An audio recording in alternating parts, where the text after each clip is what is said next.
I mean, when you think about what Sam Altman has to offer, he may not have as deep a pockets as Mark Zuckerberg at Meta, which is a hugely successful and profitable company. But what he can really offer is that culture.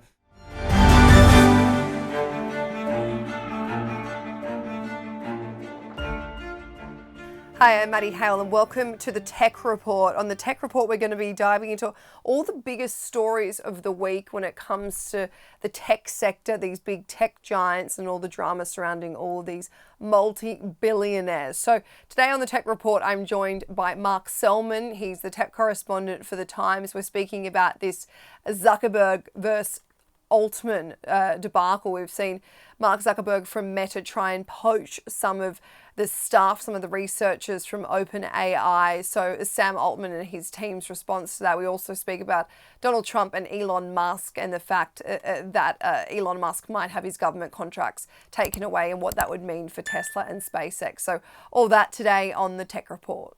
Mark Sellman, technology correspondent for The Times, thank you so much for joining the Tech Report today. Thank you. I want to start off with what's been going on the last week or so. There's been a bit of a drama between Meta versus OpenAI. We've seen in the last few weeks Sam Altman and Mark Zuckerberg kind of going at it as, I guess, competitors, whatever you want to call them. Meta has been fast trying to expand its AI software. In order to do that, they've gone so far as to try and poach some of OpenAI's staff to the point where they've been offering $300 million contracts over 4 years, some of them even including $100 million first-year compensation packages, which is just insane. So can you walk me through the situation going on between these two companies?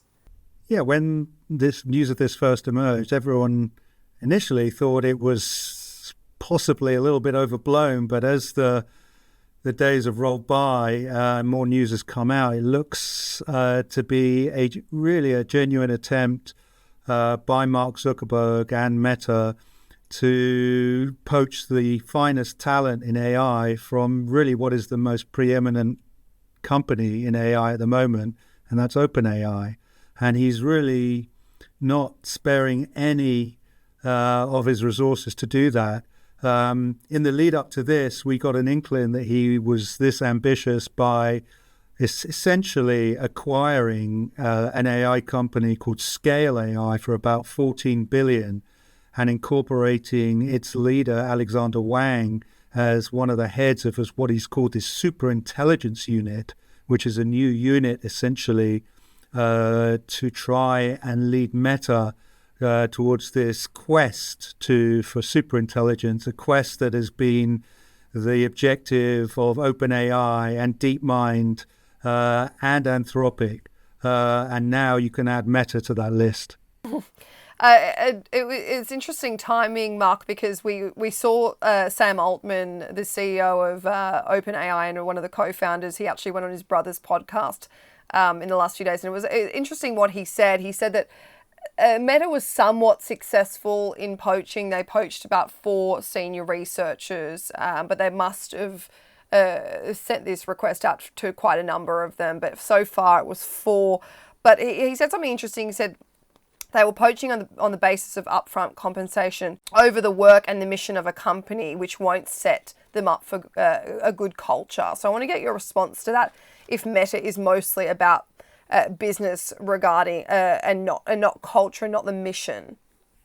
Yeah, I mean, when you think about what Sam Altman has to offer, he may not have as deep a pockets as Mark Zuckerberg at Meta, which is a hugely successful and profitable company. But what he can really offer is that culture. The fact that he's not a huge giant corporation. They are essentially still quite a small company despite their valuation and prominence in the sector. So he can offer that startup culture, and obviously he can try and trade essentially what is the bad name of Meta in previous years on various issues from privacy to other issues that have plagued that company in the past. In the same interview, Sam Altman, he told his brother that in not so much of a slanderous nature, but he was saying that he doesn't believe Meta is great at innovation, and a lot of their approach to AI has been in the form of copying, which he's not surprised by because, of course, the ChatGPT model, there will be quite a few carbon copies made in the future.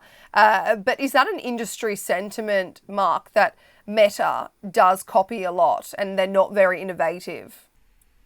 Well, yes and no. I mean, obviously, it started with Facebook, and that was pretty innovative when you think about it.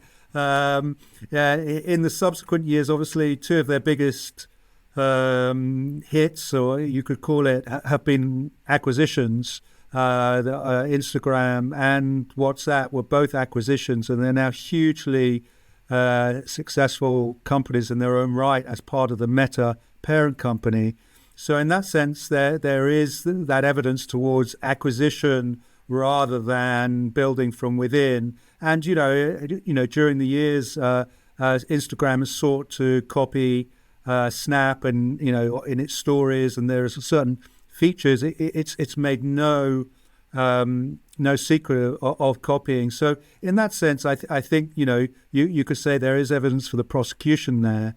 But when you look at Meta's wider efforts, into the metaverse, you would say its attempt to create a virtual reality. There's a mass consumer product has not succeeded, but is starting to actually succeed with its glasses, the Ray-Ban glasses, which have cameras, video, and now AI in them. That is starting to become a hit, and that you could say is an innovative product. So depends which way you look at it. What about the Superintelligence lab that Meta launched last month, Mark? Because Mark Zuckerberg, he described it as the most ambitious AI effort to date. Do you think that will have direct competition with OpenAI? We've seen Meta kind of trial and fail with a few of their AI ventures, but this might be the one that gets them, I guess, into the same lane as OpenAI. Yeah, I mean, when you look at the so-called AI race, that OpenAI looked like it started in November 2022. Many of its competitors lay far behind them. Google was a great example of this, who are seen to be flat-footed and have sought to catch up, and they actually have caught up in a lot of ways. Meta was another one caught flat-footed because its culture, its AI leadership did not see large language models, this is what ChatGPT is, as particularly innovative, or they didn't see that as the future of AI, and they focused on other efforts. That has proven to be incorrect as we stand. So this creation of Superintelligence unit and labeling it Superintelligence is a deliberate attempt to say, look, we have the same ambitions as Google DeepMind, as OpenAI in this quest to superintelligence. So it needs to attract those researchers that have that same zeal, that have that same mission-focused statement, rather than I'm just here to collect the bucks. And to work at Meta, and to say I work at Meta. But Mark, when it was revealed that Meta had been trying to poach several senior staff and researchers from OpenAI, Wired, the magazine, got a hold of a staff email sent by OpenAI's Chief Research Officer Mark Chen, who responded to Zuckerberg's methods of trying to recruit staff. And this read, I feel a visceral feeling right now as if someone has broken into our home and stolen something. Please trust that we haven't been sitting idly by. We've been working around the clock to talk to those with offers. We've been more proactive than ever before. We're recollaborating comp, and we're scoping out creative ways to recognize and reward top talent. So does that kind of show to you that OpenAI are kind of desperately trying to cling on to their top performers? Yeah, they're obviously shaken by it, but you could look at it the other way around, is that despite these huge packages being offered, they don't seem to have actually attracted the top people at OpenAI. So in some ways, maybe OpenAI has been successful at painting this company, this foe, as really not the place to go to, despite offering really what is life-changing salaries. And these people, by the way, are already very, very well paid, in the mid to high hundreds of thousands, maybe early millions in salary. So this is it's an extraordinary time, and these are extraordinary people, and there aren't that many of them, so there really is a bun fight.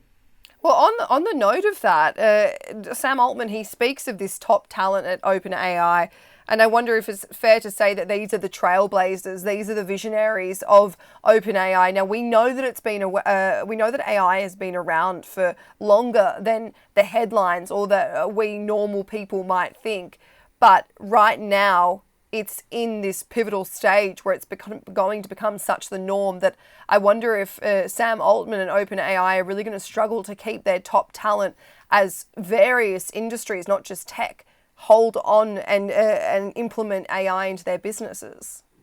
Yeah, I mean, there will be a fight for talent because essentially there are three things you need to create this technology. You need massive amounts of compute, you need huge amounts of data, and you need the talent. You need the talent more and more because essentially one of those tools, the massive amounts of compute, we seem to have got to the point in the technology that just throwing more computer power does not give you the benefits from the technology that they always thought would continue to come out of it. And so what they've had to do is turn to the algorithmic talent, the talent that knows how to write the algorithms, to improve, to create more reasoning models.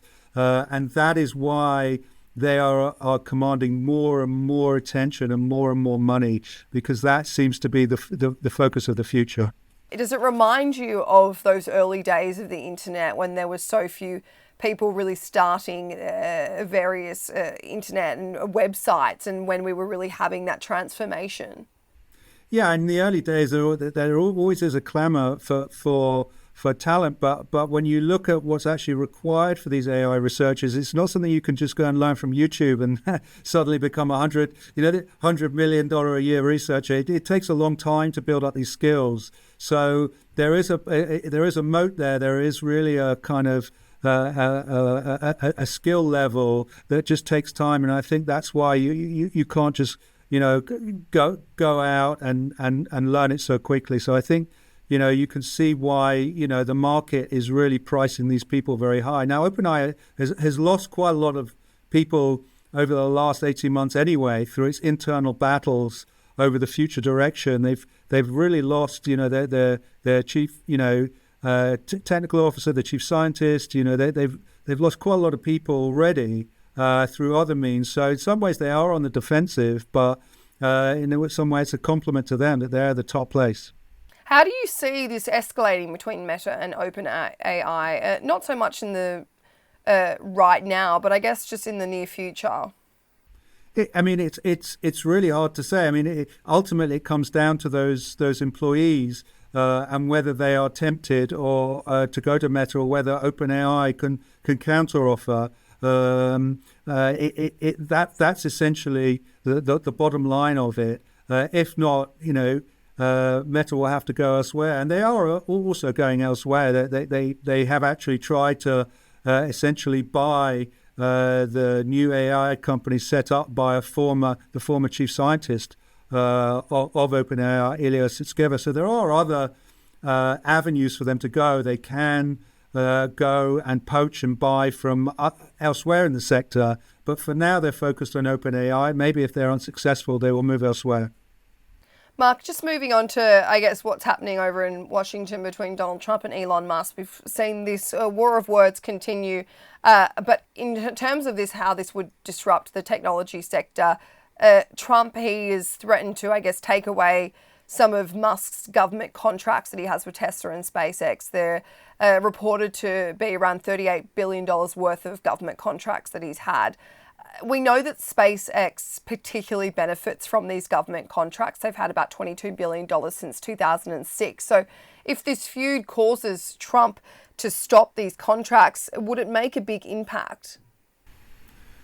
Well, it's a fool's game trying to predict what will happen, with Donald Trump and Elon Musk. It's a very volatile situation. But a contract is an agreement between two bodies, and on the other side of this, the government needs SpaceX to get a lot of its material into space. The Department of Defense and NASA needs to get hardware and people to the space station and into space. So at the moment, essentially SpaceX has a monopoly on that. I'd be very surprised if Donald Trump decides to essentially hold his entire space mission below the line. So, I'm not saying it's an empty threat, but to review those contracts could be painful for both sides.